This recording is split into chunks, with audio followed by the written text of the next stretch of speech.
وَإِذْ قُلْنَا لِلْمَلَائِكَةِ اسْجُدُوا لِآدَمَ، اور جب ہم نے فرشتوں سے کہا، یعنی کہ تمام فرشتوں سے کہا، اسجدوا، تم سجدہ کرو، لآدم، آدم کو۔ اس سے کیا پتا چلا آدم علیہ السلام کی فضیلت کا، کہ آدم علیہ السلام کے بارے میں کن کو حکم مل رہا ہے؟ فرشتوں کو کیا کریں؟ سجدہ کریں۔ فسجدوا، چنانچہ انہوں نے سجدہ کیا۔ یہاں پہ میرا پہلا سوال یہ ہے کہ سجدے سے مراد کون سا سجدہ ہے؟ کئی عرب مفسرین اور اردو میں تفسیر تحریر کرنے والے کئی ایک نے سجدو کا ترجمہ یہ کیا ہے کہ وہ آدم علیہ السلام کے سامنے جھک گئے، انہیں حکم ملا کہ آدم علیہ السلام کے سامنے جھک جاؤ، وہ جھک گئے۔ انہیں حکم ملا آدم علیہ السلام کے لیے مسخر ہو جاؤ، وہ مسخر ہو گئے۔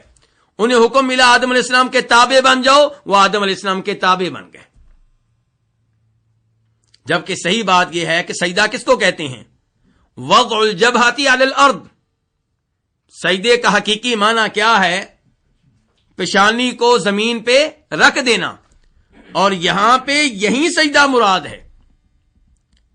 شریعت جب سجدے کا حکم دیتی ہے تو سجدے سے مراد وہی سجدہ ہوتا ہے جو شریعت میں مراد ہوتا ہے، اور شریعت میں مراد وہ سجدہ ہوتا ہے جس میں پیشانی کہاں رکھی جاتی ہے؟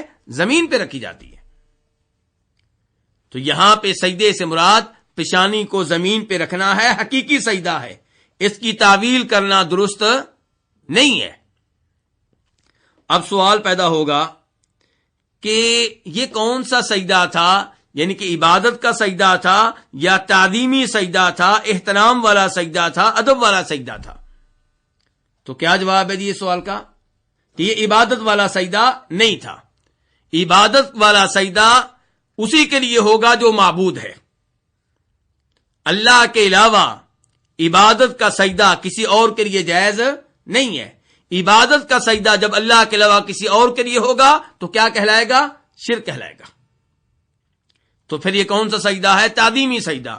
اور تعظیمی سجدہ امت محمدیہ سے پہلے جائز تھا۔ اس کی ایک مثال یہ آیت ہے کہ فرشتوں نے آدم علیہ السلام کو سجدہ کیا، اور اس کی دوسری مثال سورہ یوسف، وَرَفَعَ أَبَوَيْهِ عَلَى الْعَرْشِ وَخَرُّوا لَهُ سُجَّدًا، کہ جب یوسف علیہ السلام کے والدین ان کے پاس مصر میں پہنچے تو یوسف علیہ السلام نے ان کو عرش پہ بلند کیا، اپنے ساتھ عرش پہ بٹھایا۔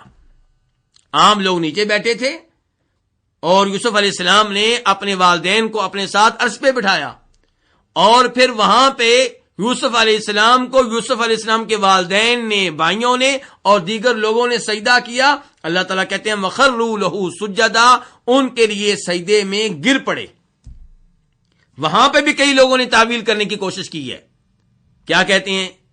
جی یوسف علیہ السلام کی تابع داری کا اعلان کر دیا، ان کے سامنے جھک گئے، انہیں بڑا مان لیا، جبکہ اللہ تعالیٰ کہہ رہے ہیں وَخَرُّوا لَهُ سُجَّدًا، ان کے لیے سجدے میں گر پڑے۔ تو اس لیے وہاں پہ بھی جو سجدہ ہوا ہے کون سا سجدہ ہے؟ تعظیمی، اور یہاں پہ بھی جو سجدہ مذکور ہے وہ کون سا ہے؟ تعظیمی۔ اب سوال پیدا یہ ہوگا کہ کیا تعظیمی سجدہ آج بھی جائز ہے؟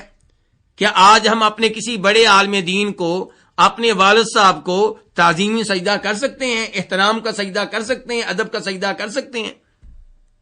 اس سوال کا جواب یہ ہے کہ پہلی امتوں میں تعظیمی سجدہ جائز تھا، ہماری امت میں تعظیمی سجدہ بھی حرام قرار پایا۔ کیوں؟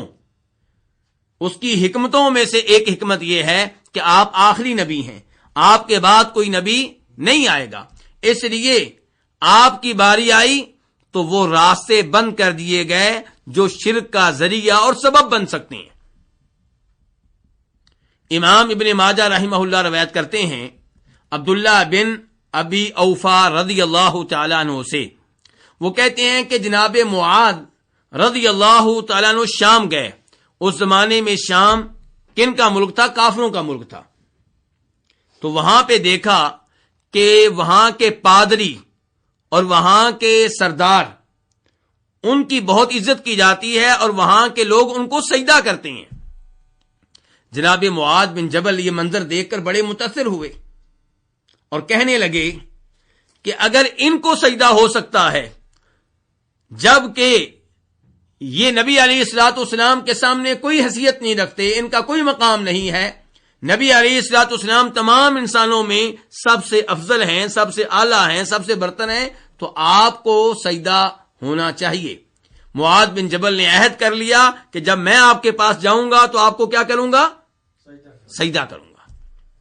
اس سے یہ پتا چلا کہ انسان کافر لوگوں میں رہے تو ان سے متاثر ہوتا ہے، ان کا ماحول انسان پہ اثر ڈالتا ہے، اور اس سے پتا چلا کہ انسان کو اچھی سوسائٹی میں رہنا چاہیے، مسلمان ممالک میں رہنا چاہیے، ایسے محلے میں رہنا چاہیے جہاں پہ اچھے لوگ رہتے ہوں، توحید والے لوگ رہتے ہوں، اپنی رہائش وہاں پہ رکھنی چاہیے جہاں آپ کے دائیں بائیں توحیدی لوگ ہوں، نماز پڑھنے والے لوگ ہوں۔ معاذ بن جبل آئے، نبی علیہ الصلوۃ والسلام کو دیکھا اور سجدے میں پڑ گئے۔ آپ نے کہا ما ھذا یا معاذ یہ کیا کر رہے ہو، یہ تو نے کیا کیا ہے؟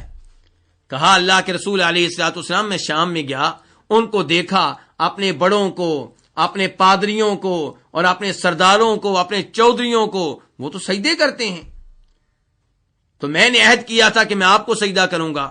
تو تب آپ نے ارشاد فرمایا تھا کہ اگر کسی انسان کے لیے دوسرے انسان کو سجدہ کرنا جائز ہوتا، کسی بشر کے لیے دوسرے بشر کو سجدہ کرنا جائز ہوتا، تو میں عورت کو حکم دیتا کہ وہ سجدہ کرے کس کو؟ اپنے خاوند کو۔ کیوں؟ کیونکہ خاوند کے عورت پہ حقوق بہت زیادہ ہیں۔ تو اس حدیث سے کیا پتا چلا کہ ہماری امت میں تعظیمی سجدہ جائز ہے کہ حرام ہے، ممنوع ہے؟ حرام ہے اور ممنوع ہے۔ اس لیے تعظیمی سجدہ کسی کو کرنا جائز نہیں ہے، اور جو سجدہ آدم علیہ السلام کو کیا گیا ہے وہ کون سا ہے؟ تعظیمی سجدہ ہے۔ اور آدم علیہ السلام کو سجدہ کس کے کہنے پہ کیا گیا؟ اللہ کے کہنے پہ۔ تو جب آدم علیہ السلام کو فرشتوں نے سجدہ کیا، وہ تعظیمی سجدہ تھا، لیکن وہ سجدہ اللہ کی عبادت تھا، اللہ کا حکم مان لیا، وہ اللہ کی کیا ٹھہری؟ عبادت۔ اور آدم علیہ السلام کے لیے وہ سجدہ کیا ہوا؟ تعظیمی سجدہ۔ وَإِذْ قُلْنَا لِلْمَلَائِكَةِ اسْجُدُوا لِآدَمَ فَسَجَدُوا إِلَّا إِبْلِيسَ، تو ان سب نے سجدہ کیا مگر ابلیس نے، یعنی کہ ابلیس نے سجدہ نہیں کیا۔